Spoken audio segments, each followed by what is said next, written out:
안녕하세요. 오늘 저희가 함께 깊이 파고들 자료는 조덕근 목사의 야고보서 2장 19절에 대한 번역과 분석입니다. 아마 많은 분들에게 익숙한 성경 구절일 텐데요.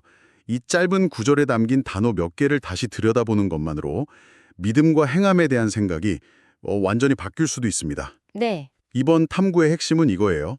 우리는 보통 믿음이 있고 그 다음에 행함이 따라온다고 생각하잖아요. 그렇죠. 원인과 결과처럼요. 네.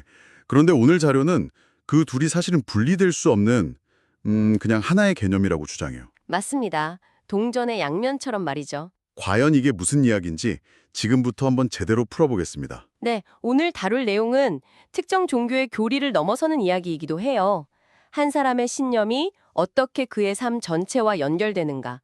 흔히 말하는 암과 삶의 일치 문제인데 이 자료가 제시하는 관점은 그 해답이 우리가 믿는 대상의 속성에 있다는 점에서 굉장히 흥미롭습니다. 그럼 바로 본론으로 들어가 볼까요? 조덕근 목사가 제시한 야고보서 2장 19절의 새로운 번역문부터 제가 한번 읽어드릴게요. 너는 하나님이 온전한 하나라는 것을 믿고 있는가? 그것은 내 삶 속에서 잘 행해지고 있는 것이다. 반면 귀신들도 그렇게 믿고 있으나 그들은 행함 없이 공포 속에서 떨 뿐이다.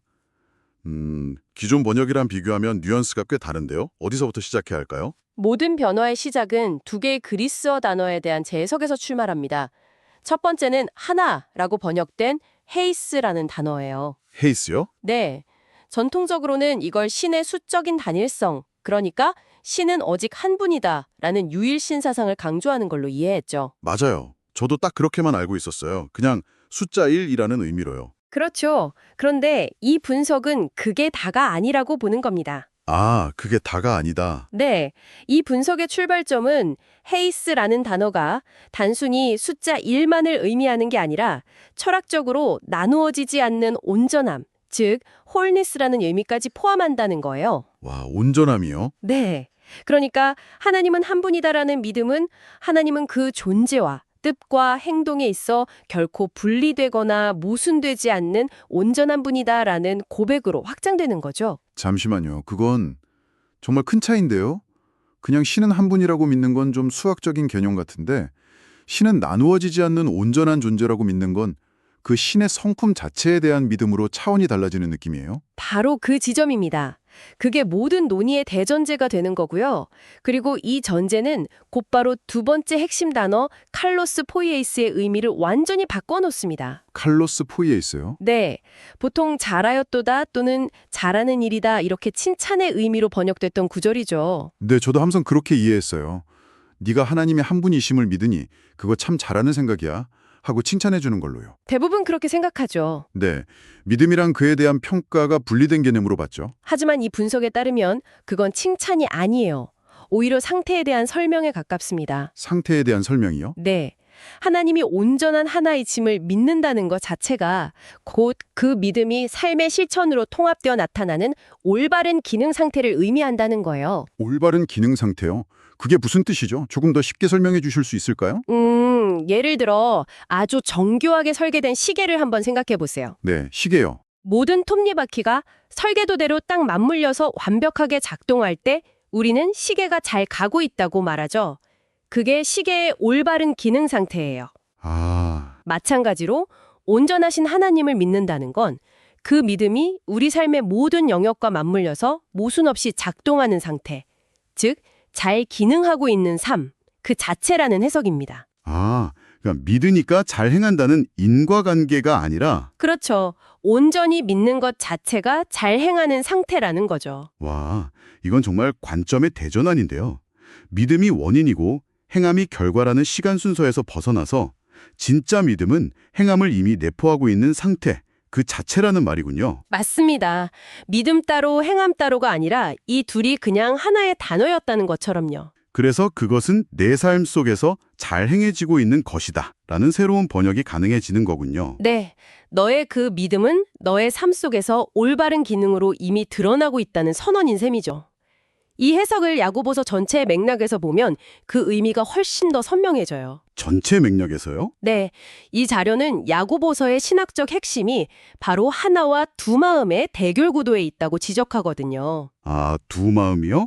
그 야고보서 1장에서 바로 나오는 경고잖아요. 맞습니다. 오직 믿음으로 구하고 조금도 의심하지 말라. 두 마음을 품어 모든 일에 정함이 없는 자로다. 이 구절이 바로 떠오르네요. 네, 바로 그거예요. 야고보서가 겨냥하는 핵심 문제가 바로 그 나뉜 마음인 셈이에요. 신념과 욕망이 충돌하고 말과 행동이 다르고 아는 것과 사는 것이 분리된 상태. 이게 야고보서가 진단하는 인간의 근본적인 문제죠. 일상에서도 정말 흔히 겪는 상태잖아요. 새해에는 건장하게 살겠다고 다짐해놓고 밤에는 치킨을 시키는 저처럼요. 아주 적절한 비유네요. 머리로는 뭘 해야 할지 아는데 실제 삶은 전혀 다른 방향으로 가는 내적 분열 상태. 이게 바로 두 마음이군요. 그렇죠.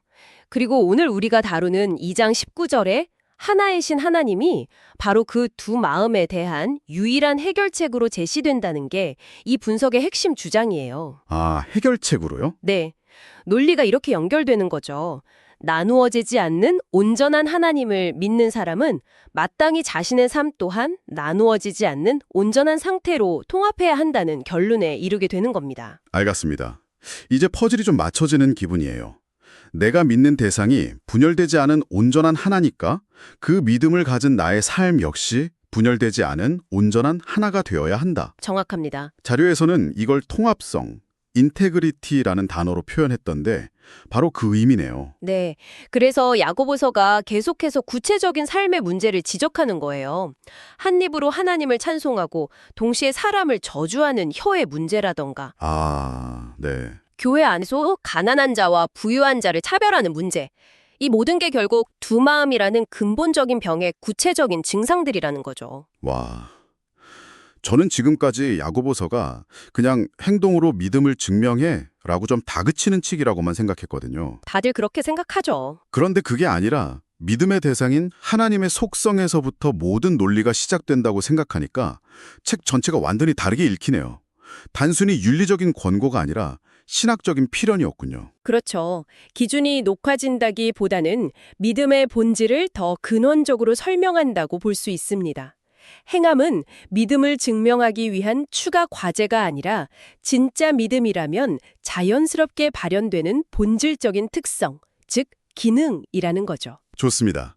그렇다면 이 온전한 믿음이라는 이상적인 상태를 더 명확하게 이해하려면 반대되는 사례가 필요할 것 같아요. 그러니까 행함이 없는 믿음, 그 두 마음의 상태가 구체적으로 어떤 건지 보여주는 예시 말이죠. 아주 좋은 지적입니다.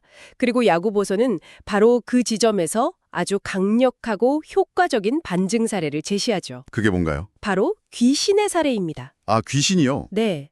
반면 귀신들도 그렇게 믿고 있으나 그들은 행함 없이 공포 속에서 떨 뿐이다. 이 부분이 정말 흥미로운데요. 귀신들도 하나님이 하나라는 사실을 안다는 거잖아요. 그렇죠. 심지어 원문에서는 사람이 믿는다고 할 때와 똑같은 피스티우신이라는 단어를 썼다고요. 그들도 믿고 있다는 건데 이게 어떻게 반증 사례가 될 수 있는 거죠? 바로 그 점이 이 논의의 하이라이트입니다.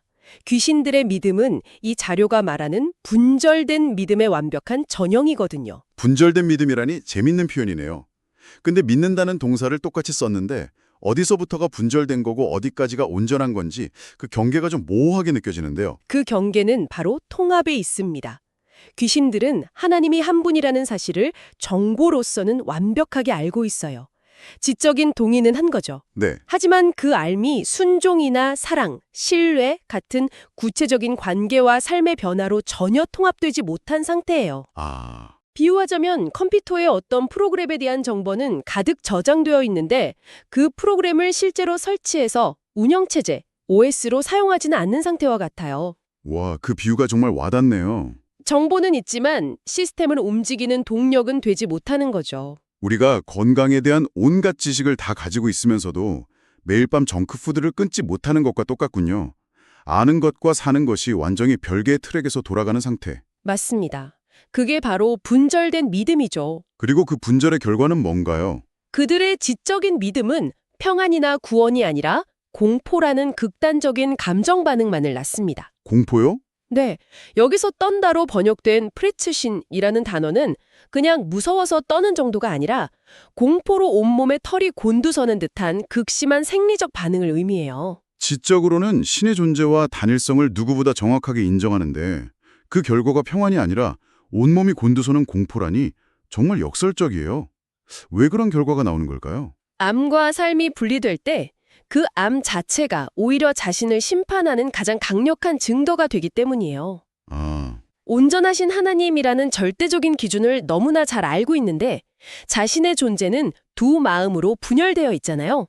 그 온전함 앞에서 자신의 분열된 실체가 남김없이 드러날 것을 알기 때문에 공포에 떠는 거죠. 결국 자신의 지식이 자신을 고발하는 셈이네요. 바로 그거죠. 자신의 믿음과 삶 사이에 그 거대한 간극을 스스로 너무나 잘 알기 때문에 두려운 거군요. 이건 귀신들만의 이야기가 아니라 우리의 일상에서도 충분히 느낄 수 있는 감정인 것 같아요. 스스로 정한 기준에 미치지 못할 때 느끼는 죄책감이나 자기 혐오 같은 감정들이 바로 그런 공포의 작은 파편일 수도 있겠네요. 정확합니다. 결국 이 귀신들의 사례를 통해 야고보서는 행함이 없는 믿음은 그 자체가 죽은 것이라는 자신의 핵심 주장을 아주 선명하고 논리적으로 증명해내는 겁니다. 자, 오늘 조덕근 목사의 분석을 통해 야고보서의 한 구절을 정말 깊이 있게 들여다봤네요. 오늘 나눈 이야기들을 한번 정리해 보겠습니다. 첫째, 하나님은 한 분이라는 믿음은 단순히 수적인 의미를 넘어 그분의 나누어지지 않는 온전함을 믿는 것으로 확장될 수 있다는 점이었어요. 네, 그랬죠. 그리고 둘째, 이 새로운 관점을 통해 참된 믿음이란 행함과 분리된 것이 아니라 그 자체가 삶과 통합된 올바른 기능 상태라는 걸 알게 됐습니다. 맞습니다. 믿음과 행함은 별개의 두 조각이 아니라 원래부터 하나였던 셈이죠. 마지막으로 귀신들의 사례를 통해 지식으로만 존재하는 분절된 믿음은 결국 우리에게 평안이 아닌 공포를 가져다 줄 뿐이라는 강력한 메시지까지 확인했고요. 네, 이 논의는 결국 우리 각자에게 아주 중요한 질문을 던지는 것 같아요. 어떤 질문일까요? 지금 내가 가진 신념이나 지식이 단순히 머릿속 서랍 안에 잘 정리된 정보에 불과한지 아니면 내 삶의 모든 영역에서 일관되게 작동하는 진짜 운영체제, OS인지 스스로 점검하게 만들죠. 정말 그렇네요. 이건 단순히 신앙의 문제를 넘어서는 것 같아요. 내가 진실이라고 믿는 가치들, 예를 들어 정의나 사랑, 공동체 같은 가치들을 과연 내 삶에서 얼마나 일관성 있게 구현하며 살고 있는지 돌아보게 만드네요. 그렇죠. 두 마음을 품은 채 살아가는 건 아닌지, 나의 삶과 삶 사이에 얼마나 큰 간극이 있는지 생각하게 됩니다. 오늘 이 내용을 들으신 여러분께 마지막으로 생각해 볼 질문을 하나 드리고 싶습니다. 네. 만약 여러분의 가장 핵심적인 신념들을 하나의 소프트웨어 프로그램이라고 가정해 본다면 그 프로그램은 당신의 일상에서 어떤 기능들을 실행하고 있나요? 당신의 말과 행동, 선택과 관계 속에서 모든 기능이 매끄럽게 통합된 시스템으로 작동하고 있나요? 아니면 서로 계속 충돌하면서 두 마음이라는 오류 메시지를 끊임없이 띄우고 있나요?